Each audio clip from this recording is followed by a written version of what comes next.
राज्यात 15,631 पदांची पोलीस भरती करण्याच्या निर्णयाला गृह विभागाने काल मंजुरी दिली असून या संदर्भातील अधिकृत शासन निर्णयही जाहीर करण्यात आल्याने लवकरच भरती प्रक्रिया सुरू होणार आहे।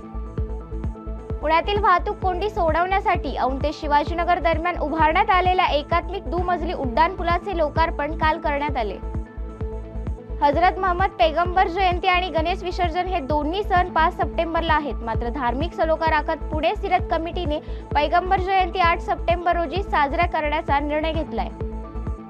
पुण्यातील गिरीप्रेमी संस्थांच्या 10 गिर्यारोहकांनी लडाखमधील नुब्रा व्हॅली जवळील 2 शिखरांवरील मोहीम यशस्वीरित्या पूर्ण केली आहे। विशेष म्हणजे यातील 7 गिर्यारोहक निवोदित आहेत।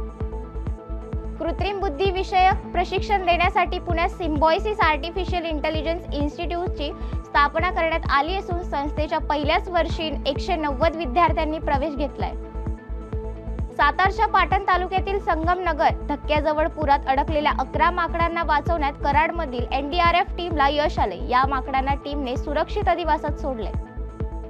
राज्यातील गणेश भक्तांसाठी आनंदाची बातमी असून रेल्वेने दरवर्षीपेक्षा यंदा 367 जादा फेऱ्यांसाठी रेल्वे गाड्या सोडण्याचे नियोजन केले। यामुळे गणेश भक्तांचा प्रवास सुकर होणार आहे।